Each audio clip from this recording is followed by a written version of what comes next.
Salut à tous, on se retrouve aujourd'hui pour une nouvelle vidéo et pour l'épisode 7 de Star Wars Passion et un épisode consacré aux sorcières de Dathomir. Alors à savoir qu'il y a beaucoup d'œuvres sur les sorcières de Dathomir que je n'ai pas lues ou des jeux vidéo qui en parlent où je n'ai pas joué. Donc pour réaliser cette vidéo je me suis inspiré de différents médias, de différentes encyclopédies en ligne comme par exemple Star Wars Holonet, Star Wars Universe, Star Wars Wiki ou bien encore Wikipédia. J'ai également été aidé par quelques personnes qui s'y connaissent pas mal dans l'univers Legend et qui ont lu les différentes œuvres parlant des sorcières de Dathomir. Mais ce que je veux vous dire, c'est que je vais vraiment vous parler des sorcières de Dathomir en gros, en résumé. Voilà, je vais pas vraiment entrer dans les détails, je vais juste vous expliquer qui sont les sorcières de Dathomir et vous expliquer le fonctionnement de leur société et leur origine, tout simplement. Donc en tout cas, j'espère que cette vidéo vous plaira, et on est parti du coup pour ce nouvel épisode de Star Wars Passion.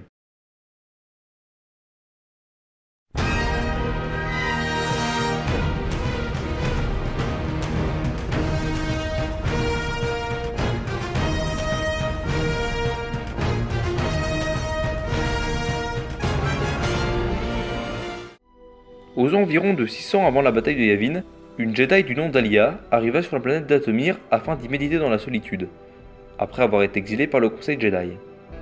Sur place, elle rencontra les autochtones, d'autres humains, et grâce à leur langage, Alia comprit qu'ils vivaient isolés du reste de la galaxie.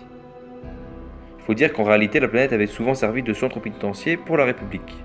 L'ex-Jedi prit aisément l'ascendant sur les habitants de Dathomir, et elle découvrit qu'ils avaient naturellement une forte affinité avec la Force. A savoir que les habitants de Dathomir utilisaient la Force naturellement, mais ils considéraient plutôt ça comme de la sorcellerie et ne savaient pas vraiment ce que c'était la Force en elle-même. Elle créa rapidement un groupe nommé les Sorcières de Dathomir, ou les Filles d'Alia, et en tant que leader, elle mit en place de nombreuses actions. Elle donna le pouvoir aux femmes, qui devinrent des guerrières expertes dans l'utilisation de la Force. Les mâles devinrent leurs esclaves, et les rancors, dont les habitants de Dathomir étaient autrefois les proies, devinrent les montures des sorcières. Elle rédigea également le livre de loi, qui indiquait à ses fidèles le chemin à suivre et la conduite à adopter, même après sa mort. Le mot d'ordre de cet ouvrage était qu'il ne fallait surtout pas sombrer vers le côté obscur. Selon moi, c'est sûrement dû au fait qu'elle est ex-Jedi. Une fois Alia décédée, les sorcières apprirent alors à leurs descendantes à exercer un contrôle sur la magie alienne. Oui, car c'est le nom qu'elles finirent par donner à leur compréhension de la force, ce qui est logique car ça leur a été instruit par Alia. Elles veillèrent à ne pas succomber au mal pour respecter les volontés de leur mentor. C'est ainsi que l'héritage de l'ancienne Jedi fut transmis à chaque génération de filles d'Alia. Le nombre des adeptes ne cessant d'augmenter, les sorcières de Dathomir se séparèrent en une dizaine de clans, possédant chacun une copie du livre de loi. Ces clans furent nommés en fonction de la zone géographique dans laquelle ils s'étaient établis. De plus, ils développèrent chacun leur propre compréhension du livre de loi, ce qui généra des différences plus ou moins importantes et creusa ainsi un clivage entre les clans de sorcières. Leurs distinctions devinrent même des oppositions qui engendrèrent par la suite des conflits plus ou moins importants. Je vous cite les principaux clans de sorcières de Dathomir. Il y a le clan de la montagne chantante. Il est connu pour avoir eu des relations particulières avec la Nouvelle République et le consortium de Apes.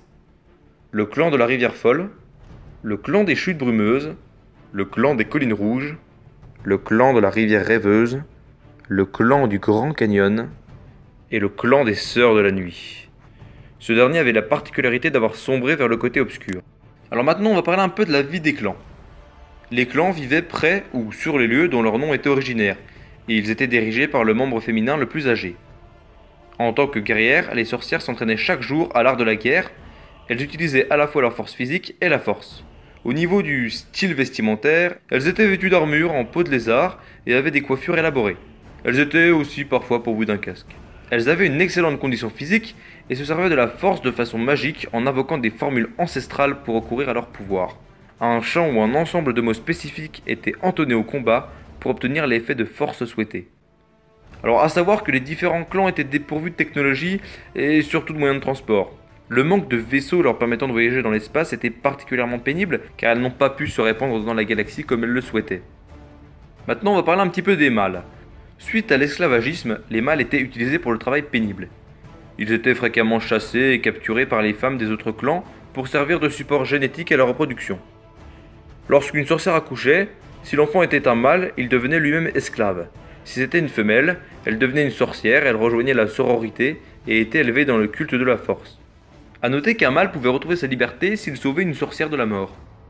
Maintenant, on va un petit peu parler du côté obscur. L'utilisation du côté obscur était totalement prohibée, voire même punie d'exil. Il en était de même que l'utilisation de la force motivée par la rage et la colère. À savoir qu'une sœur exilée pouvait revenir au sein de son clan, mais uniquement après avoir expié ses fautes. Certaines d'entre elles, en exil, se sont associées et regroupées en un clan qui devint celui des Sœurs de la Nuit. Ces dernières organisèrent par la suite leur clan autour du culte de la force obscure. Ce clan était divisé en deux villages, celui des Sœurs de la Nuit et celui des Frères de la Nuit. À savoir que les Sœurs de la Nuit étaient en perpétuelle opposition et conflit avec les autres clans en raison de la distinction obscur-lumineux dans l'utilisation de la force.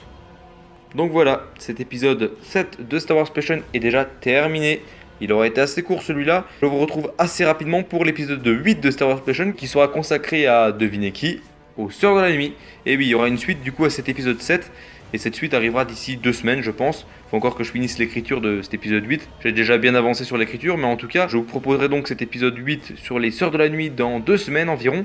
J'espère en tout cas que cet épisode 7 vous aura plu. N'hésitez pas à lâcher un petit like, à donner vos avis en commentaire. A savoir que pour cet épisode, j'ai un petit peu changé de méthode. Déjà, j'ai parlé de quelque chose dont je ne connais quasiment absolument rien. Et en plus de ça, j'ai écrit mon texte. C'est-à-dire que je suis en train de vous faire de la lecture quasiment. Bon, il y a un petit peu d'impro de temps en temps. De temps en temps, je rajoute un ou deux trucs. Et j'essaie de vous faire quelque chose d'assez spontané qui ressemble pas à quelque chose de lu. Mais j'écris mon texte, chose que je n'ai jamais fait avant. Donc j'espère que ça vous aura plu en tout cas. J'espère que vous n'avez pas trop l'impression que je lis. Et voilà, j'espère que ça a été agréable pour vous cette vidéo. N'hésitez pas à lâcher un petit like et à me donner vos avis en commentaire. C'était l'apprenti Jedi. Je vous dis à la prochaine, portez-vous bien et que la force soit avec vous, jeune Padawan.